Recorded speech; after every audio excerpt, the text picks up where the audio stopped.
ajaran ma'rifat.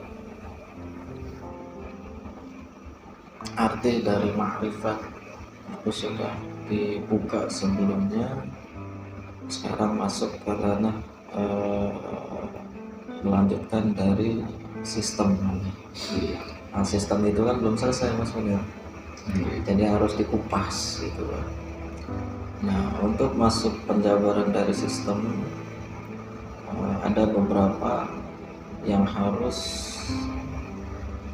diyakini, terutama tentang keyakinan kita. Jangan sampai dengan mendengarkan dari kajian-kajian yang sudah tapi keyakinan kita itu masih gambiang, jangan sampai seperti itu. Maka sesuai dengan hadis Rasulullah, kun aliman aw muta'aliman aw mustami'an aw muhibban wa la takun khamisan fatahil. Itu dasar rumus untuk kita pegang, yang mana dari hadis tersebut itu penjabarannya memang sudah berulang-ulang, tapi saya tetap akan mengulang lagi supaya memahami dari kun aliman itu. Dari kun aliman artinya jadikan diri kita ini orang alim, ya, orang alim. Nah, bagaimana kriteria atau penjabaran dari orang alim itu yang menurut syariat? Apakah orang alim itu dengan kita diam itu dikatakan orang alim? Tentu bukan. Pembelajaran tentang orang alim di sini itu sesuai dengan tatanan yang kemarin dijelaskan, yaitu tentang ketauhidan. Tauhidan itu dikupas, yang mana di situ ada yang namanya akidah, akhlak ataupun adab kan ya. Jadi orang alim yang dijelaskan di sini artinya seseorang yang sudah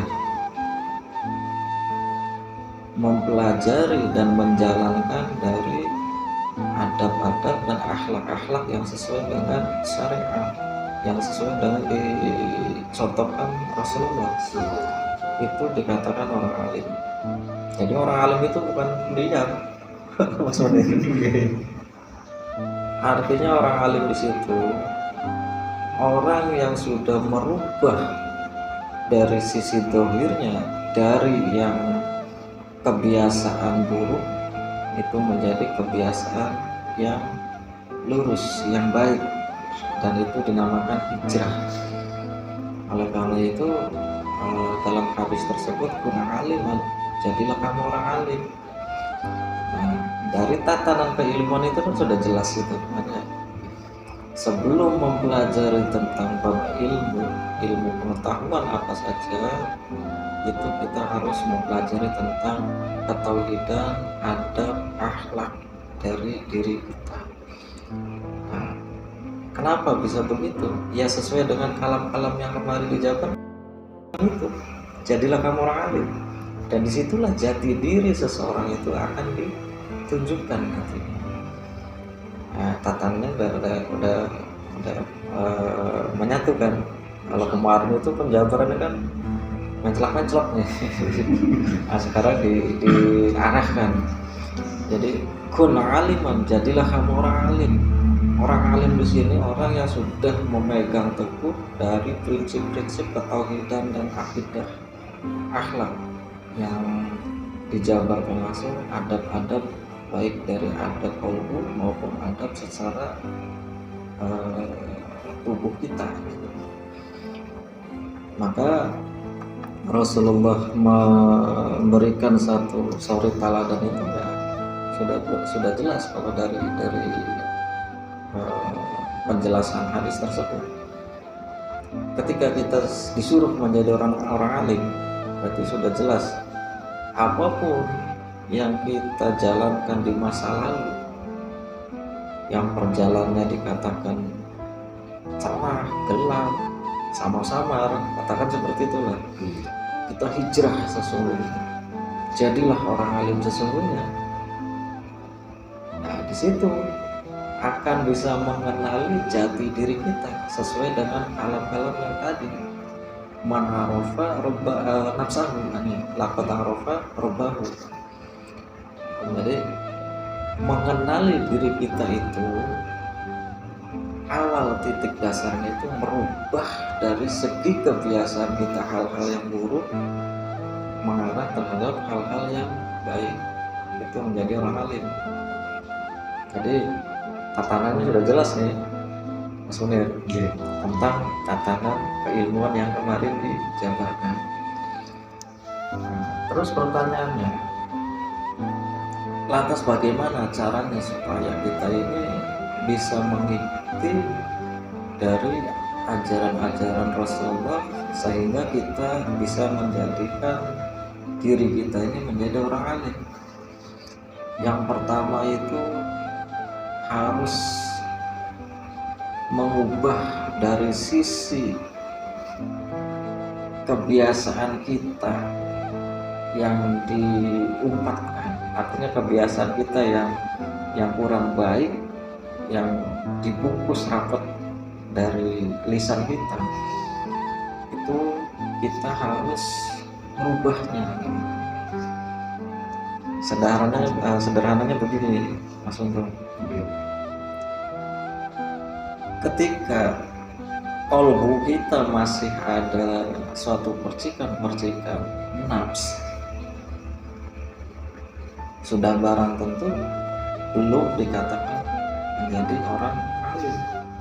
Nah, seperti itu. Kenapa begitu? Ya memang pada dasarnya harus begitu. Orang alim itu yang harus bisa mengetahui jati dirinya, gitu. Kalau jati diri kitanya aja tidak mengenali, bagaimana kita bisa mengikuti arahan Rasulullah yang penuh aliman itu?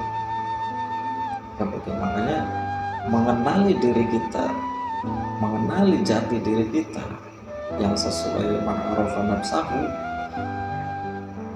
itu kita merubah dengan sedikit demi sedikit dari nafs-nafs yang kurang bagus itu, kita rubah dengan cara zikron kasiran itu. Nah, untuk kriteria zaman akhir zaman sekarang, yang mana globalisasi zaman ataupun teknologi yang canggih ini, itu sudah banyak tipu-tipu Mas Munir. Kenapa banyak tipu-tipu? Orang akan selalu berpegang teguh dengan prinsip-prinsip dasar dari keyakinannya atau yang dia yakini, yang dia percayai. Nah, dari prinsip-prinsip dasar orang itu sehingga bahasa tentang kolbunya itu nggak dipakai. Jadi lamun penjabaran bahasa Jawa kan bener cara dewek bae. Nah, di situ makanya kita merubah sedikit demi sedikit dari hal-hal yang biasa kita jalankan, hal-hal yang buruk, kita rubah menjadi hal-hal yang dianjurkan sama Rasulullah, tentunya dengan akhlakul karimah. Ciri-ciri mendasar orang alim itu akan ditunjukkan bukan dari kita sendiri yang menunjukkan, tapi Gusti Allah sendiri yang akan menunjukkan siapa jati dirinya. Tentunya kalau jati diri kita sudah ditunjukkan sama Gusti Allah, berarti kolbu kita ini sudah dipandang bersih, selaras dengan ucapan, gitu. Makanya di situ orang alim yang penjabarnya seperti itu.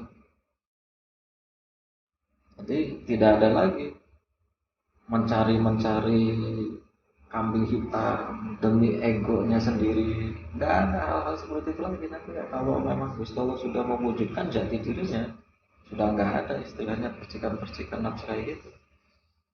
Jadi kalau di luaran sana ada yang bilang saya orang alim, saya orang ngerti, tapi nafsnya nggak dijaga. Nafsnya selalu mempengaruhi orang dari hal-hal yang menurut dia benar, padahal belum tentu pandangan Agus Tawa itu benar. Yang diikuti hanya ego. Orang alim seperti itu bukan dikatakan orang alim. Karena orang alim itu yang ditunjukkan sama Gusti Allah, yang ditunjukkan bahwa jati diri hambanya itu ditunjukkan, itu tidak ada suatu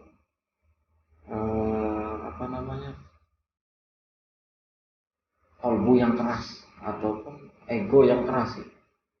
Orang alim yang dijabaran itu selalu bijaksana dari segala sesuatu menilai dan bijaksana dari segala sesuatu melihat maupun mendengar gitu. Tapi zaman sekarang kan beda Mas Munir. Ketika kita belajar merasa bisa, kita seolah-olah paling pinter, kita seolah-olah paling benar, sehingga ada sesuatu yang menurut dia beda, karena bedanya dia itu tidak berpikir panjang gitu, hanya tahu dasar yang satu misalkan gitu. Akhirnya apa? Dengan gampangnya menyalahkan itu salah, ini salah, itu salah, tanpa dikaji dulu. Kok kenapa bisa begini? Kok kenapa bisa menjalankan seperti itu? Nah, orang-orang alim yang dijabarkan di sini, ketika melihat ataupun mendengar sesuatu yang dikatakan beda dari saya secara zahir penyampaiannya, itu tidak langsung divonis bahwa dia itu salah, tapi harus dipelajari dulu. Ini arahnya di mana nih, kan gitu. Ini dasarnya dari apa gitu. Nah, konteks sederhana untuk memahami orang alim itu, pertama, ketika kita bicara itu seperlunya sebenarnya ciri-cirinya nih. Ketika kita bicara seperlunya sesuai dengan apa yang lagi dijalani, tidak merangkai kata-kata seindah mungkin sehingga yang mendengar itu kadang nantinya lebay bahasanya kan gitu. Tapi kalau orang alimnya ditunjukkan itu sederhana, karena mengalir dengan sendirinya dari kalbu dan selalu menjaga yang namanya adab, baik adab secara zahir maupun adab secara kalbu. Adab secara zahirnya sudah barang pasti itu berhubungan dengan kalbu nanas. Kalau adab secara batinnya sudah barang pasti itu mengkaji tentang dirinya sendiri, dan sudah mengkaji dengan dirinya sendiri baru ranahnya ke hablullah. Nah, seperti itu. Jadi kalau pusing nih maksudnya jangan buatannya lanjut ya. Jadi penjabaran dari orang alim di sini, jadi kuna aliman au muta'aliman au mustami'an au muhibban wala takuna khamisan fatarnaka. Kuna aliman, dari Rasulullah jelas kuna aliman, jadilah kamu orang alim. Nah, yang ditegaskan jadilah orang alim itu di sini harus tunjukkan bahwa jati diri kamu itu harus sesuai dengan fitrahnya, tidak dibuat-buat, tidak direkayasa, tidak ditutup-tutupi, mengalir dengan sendirinya. Itulah jati diri sesungguhnya. Nah, jadi kalau misalkan di luar sana ada yang senang dengan merangkai-rangkai kata, tapi ujung-ujungnya mengarah tentang penghasutan. Nah, itu jauhi itu orang-orang seperti itu. Bahaya itu. Bukan bahaya terhadap diri kita pribadinya, tapi bahaya untuk kalbu kita. Kalau kuat imannya, insya Allah ya bakalan terpengaruhi. Tapi kalau imannya nggak kuat, kok sampai mana tuh? Itu. Nah, maka orang-orang yang ahli menghasut itu sudah barang pasti jelas dalam dirinya itu ada yang namanya syaitan, ada yang namanya jin, ada yang namanya khodam bahasanya gitu. Tapi kalau disebutin bahwa misalkan Mas Munir dengan prinsip yang kerasnya seperti itu, tujuannya sih untuk mengarahkan yang baik. Enggak, artinya begini, contoh misalkan tujuannya mengarahkan yang baik, tapi dengan merangkainya kata sehingga ujung-ujungnya menghasut gitu. Nah, ini orang-orang seperti ini perlu di ruqyah total, dari kolbu, dari akal, dari nafsnya harus di ruqyah total. Nah, orang-orang ini bahaya. Kenapa? Ketika seseorang mengajak untuk bertujuan pribadi dengan mengajak orang banyak dalam hal keburukan, itu sudah barang pasti bahaya. Orang-orang yang nggak tahu, nggak mengerti, disangkanya benar aja. Secara tidak langsung dosa yang paling besarnya itu orang yang terkena menghasut gitu, terkena hasutan. Kalau orang yang menghasutnya sih udah jelas, tapi orang yang nggak menyadari bahwa dia ini lagi dihasut gitu nih, dia ini lagi dihasut, tapi dengan rangkaian kata-kata yang sedemikian rupa sehingga orang yang dikasih hasutan itu nggak menyadari kalau dia lagi dihasut gitu. Yang disampaikannya dengan ego-egonya dia aja. Nah, kriteria seperti itu bukan dikatakan orang alim, meskipun dalam secara zahir katakanlah tidak lepas dari yang namanya sarung, topong gitu. Ya kan? Bukan jaminan dikatakan orang alim. Masih mending orang yang ngampur adul tapi akhlaknya bagus, pembicaraannya bagus, mengajak suatu kebaikan, daripada kategorinya orang-orang yang ditutupi secara dohirnya dengan suatu kebagusan, tetapi dalam kolbunya itu seperti kalau bahasa buah kan seperti kedong-dong gitu. Iya kan? Nah, itu jauhi orang-orang seperti itu. Mudah-mudahan tidak ada di sekitar kita. Kalaupun ada di sekitar kita, kita doakan saja semoga dikasih hidayah mutlak supaya cepat sadar gitu. Karena biar bagaimanapun kalau misalkan ada orang-orang yang di dekat kita, mereka masih dikatakan kerabat, tapi mudah-mudahan nggak ada yang sebenarnya. Mudah-mudahan nggak ada.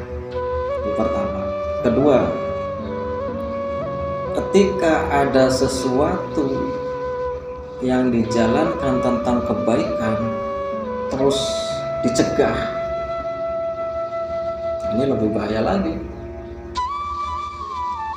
Jadi bukan kriteria orang alim kalau orang seperti itu, berarti sudah jelas memerangi dari kebaikan-kebaikan yang diajarkan Rasulullah. Contoh misalkan Mas Munir mengikuti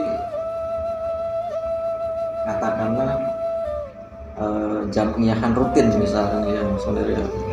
Nah, tiba-tiba ada yang nyamper, Mas Munir renta masulan beli.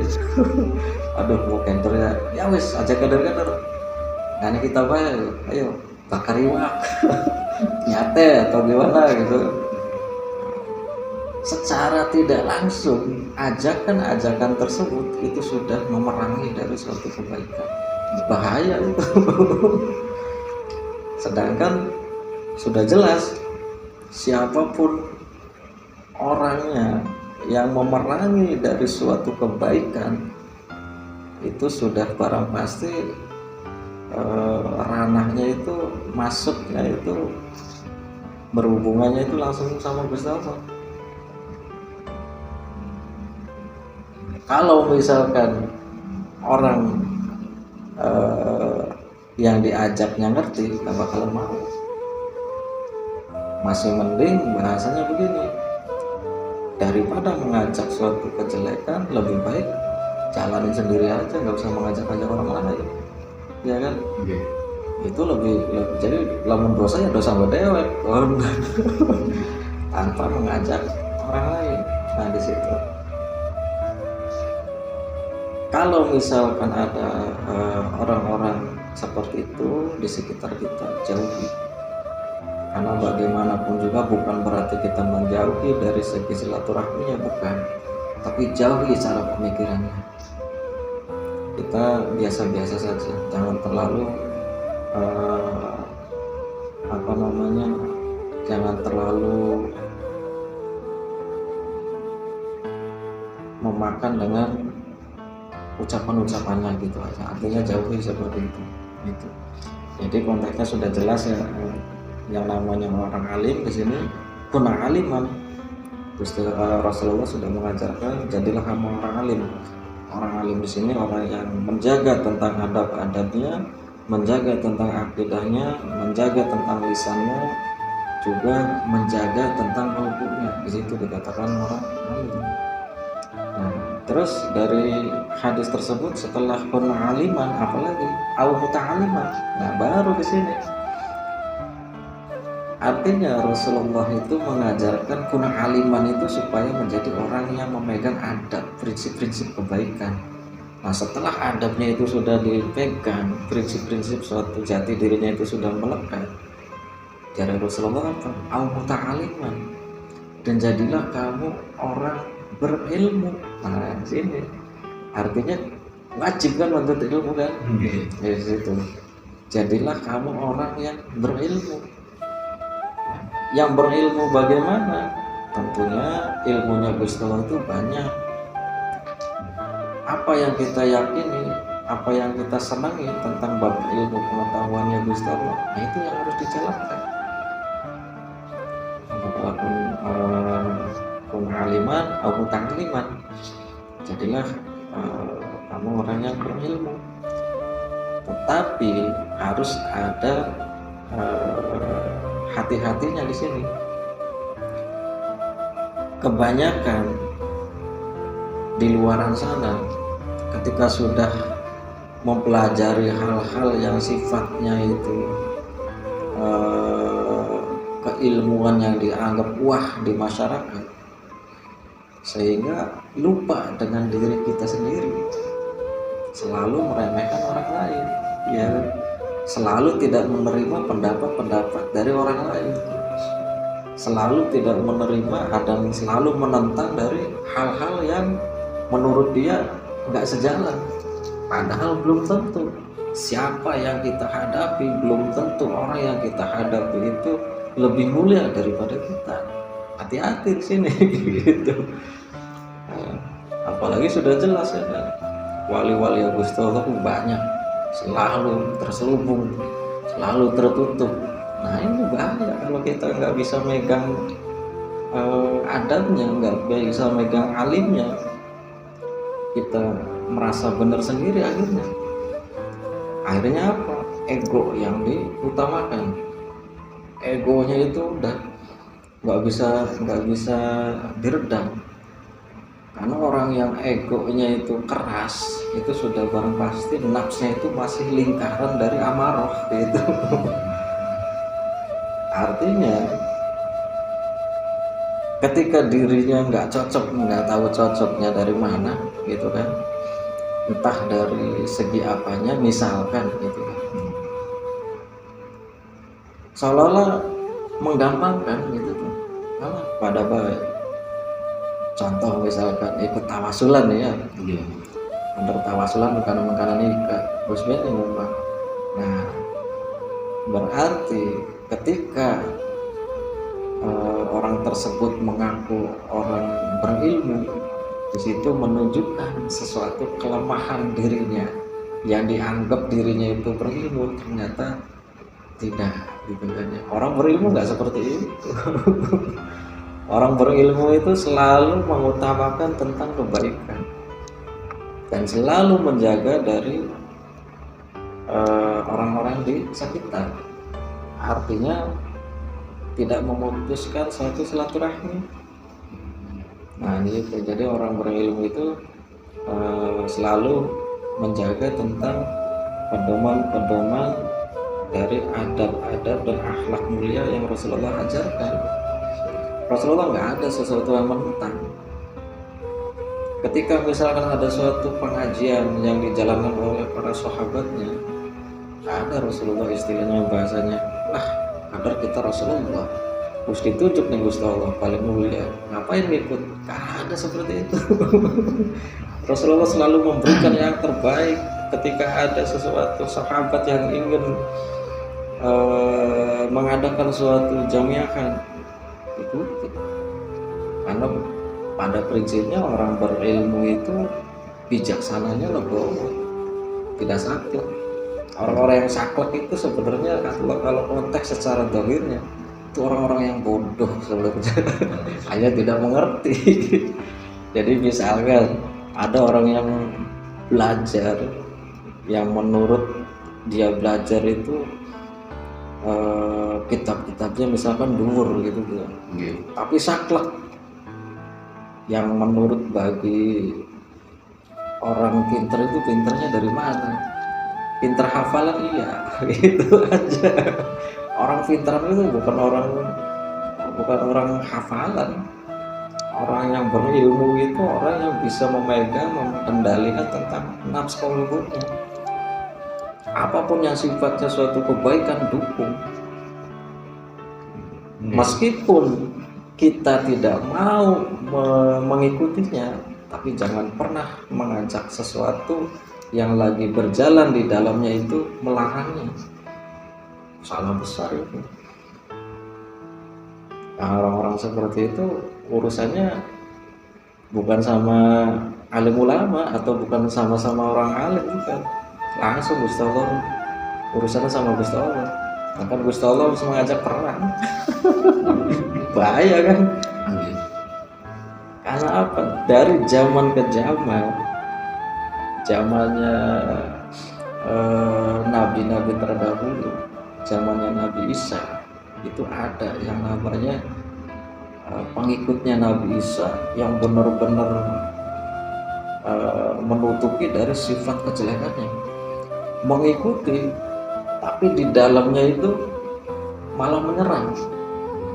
Semua yang pengikut dari Nabi Isa itu dihasut. Siapa dia? Dia adalah yang Samiri itu. Yang dikatakan Dajjal itu Samiri. Itu ahli dalam bersilat lidah, ahli dalam menghasut gitu.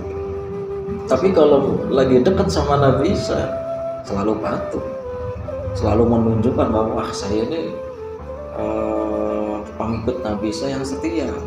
Tapi ketika Nabi Isa tidak ada, berkeliaran menentang.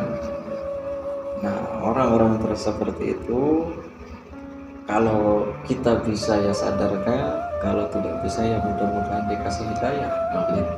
Sehingga bisa menyadari lebih baik menjalankan suatu kesalahan atau menjalankan tentang prinsipnya terserah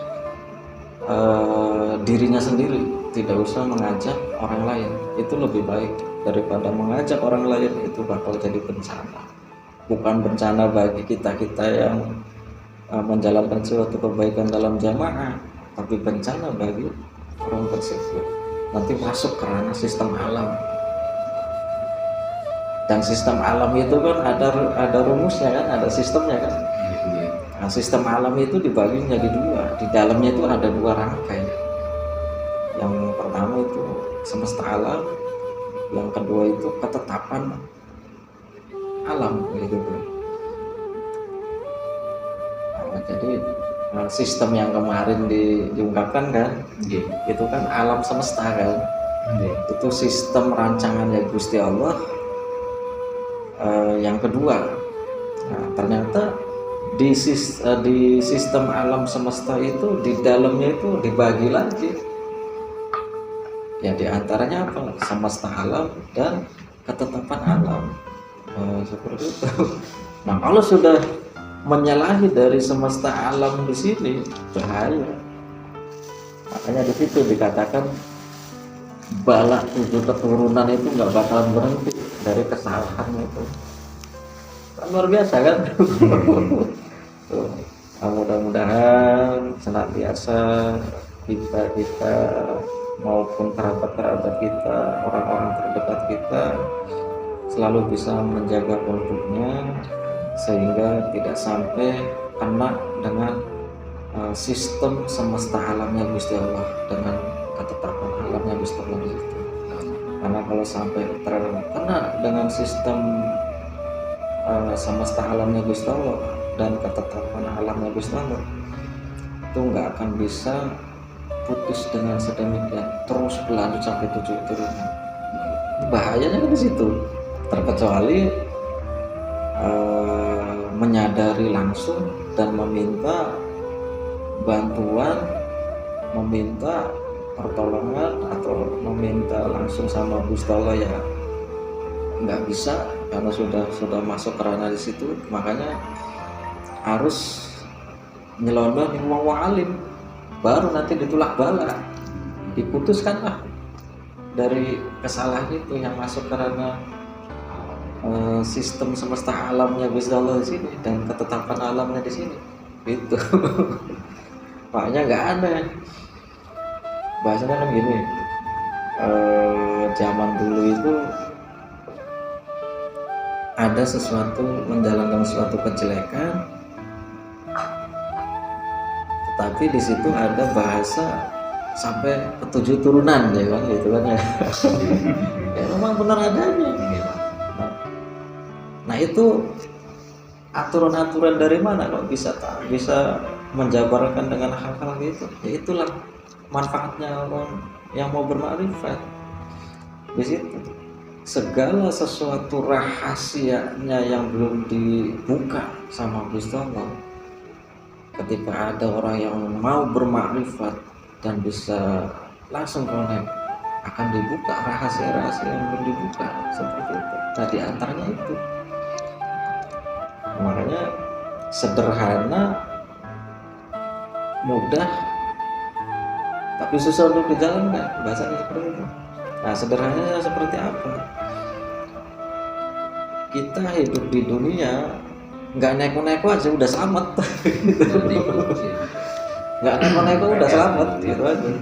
Tapi kalau kita jalani kehidupan, menjalankan kehidupan terus, kalau kita neko-neko misalkan ya, itu akan menjadi bumerang bagi dirinya sendiri.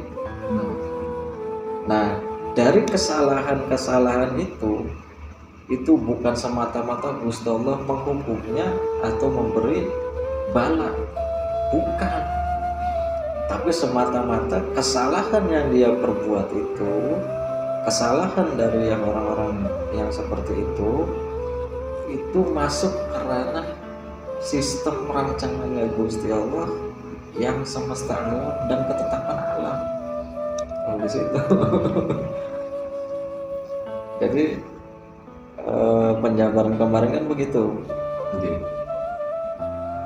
Ketika kita menjalankan suatu keburukan, terus kita mendapatkan bencana, berarti Gusti Allah ini lagi menghukum? Enggak. Berarti Gusti Allah ini lagi ngasih pelajaran? Enggak.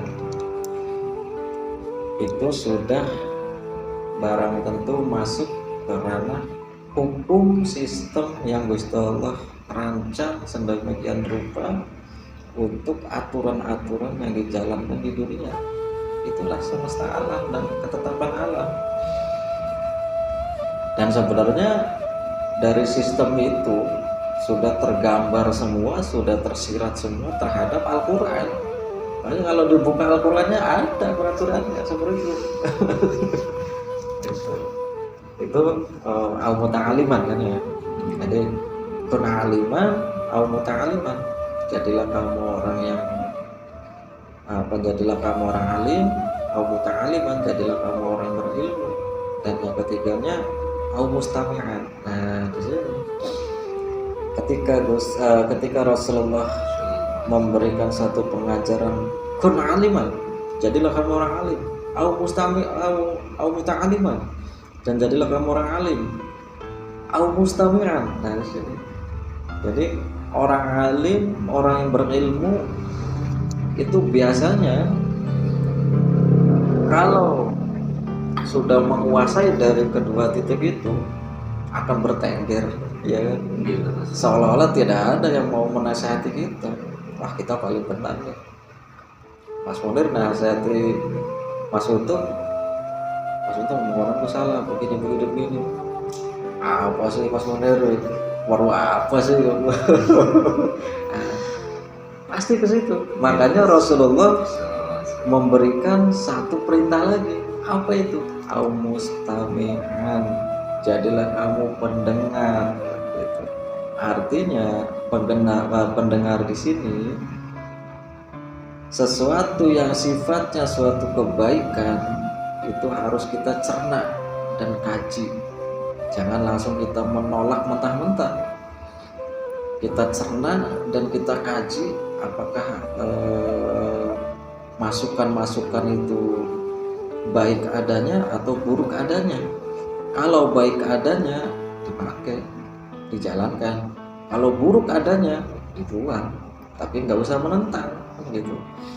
Makanya Rasulullah itu secara halus memberikan satu metode tatanan keilmuan walhu itu. Jadilah kamu au mustami'an, pendengar.